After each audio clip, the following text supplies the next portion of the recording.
Hi, welcome to our Whiteboard Wednesdays. And again, my name is Chris Saley, here, head of content with Magoosh. This Wednesday, we're going to talk about something we haven't really mentioned much here at Magoosh, and that is the AWA, which stands for Analytical Writing Assessment. Now, it's something that's not even part of your overall score. Overall score in the old test used to be 200 to 800, and now that score, of course, has changed to 130 to 170 for each section.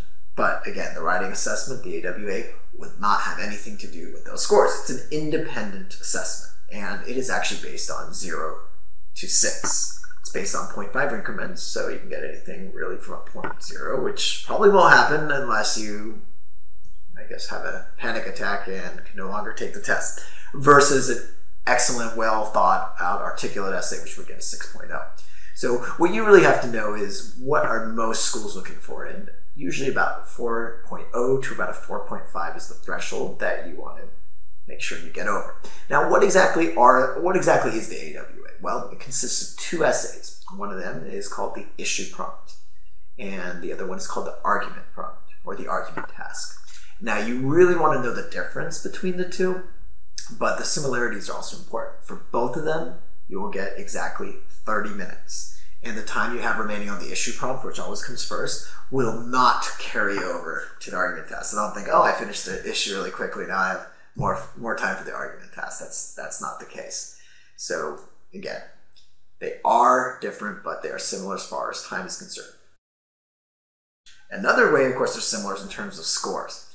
A lot of people wonder, well, exactly how much do I get on one essay? Is it 3 and the other essay 3? Well, you'll get the same score, 0 to 6, on both the issue and the argument, but they'll take the average of that. And of course, a lot of people also ask, well, who's grading this? Is it some machine in a room? And it's actually not. The GMAT, which of course is another standardized test, has machine graders. The GRE, though, actually has 2 human graders, and they always make sure that when those 2 human graders are grading your essay, that they do not know anything about you. They do not know your name. They do not know the score that you just got on your GRE. They don't know any of that. And if for some reason they are more than 0.5 apart in the grading, then there will be what I call the master grader, or simply a 3rd grader who comes in and gives that final score. And so that's important to know, those as similarities. The differences, however, are pretty important as well. First off, the issue asks you a very open-ended general statement.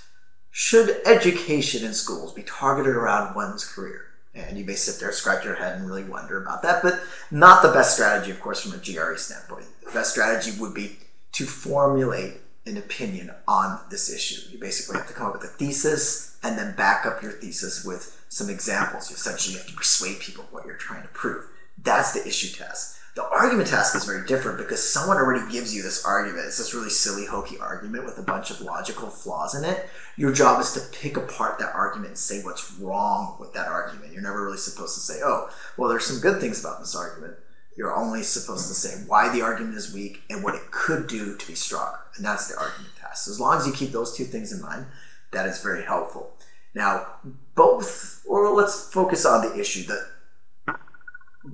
Where this is coming from is essentially they want to test your ability to think critically about open-ended issues that are not black or white but have this gray area. And they want to see how you put this issue together. So it's important to know that there is no right answer when you're actually trying to write this essay, but it's about how you defend your answer.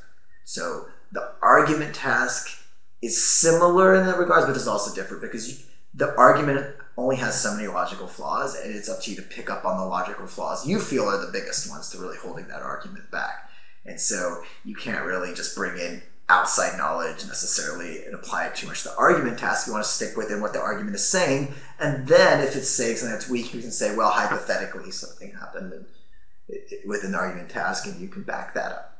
So again, these are all more, at least what I was talking about recently, is a little bit more particular, but in general, the keys takeaways based on 0 to 6, and the S2 essays are different, and as long as you know the difference between the 2, you should be fine. My recommendation is that you go to the GRE website, and they actually have a pool of topics there, and you can see the range of the topics range from anything about government and power all the way down to culture and society and why people think the way they do. So To really see that, go to the argument and issue pools on the GRE website.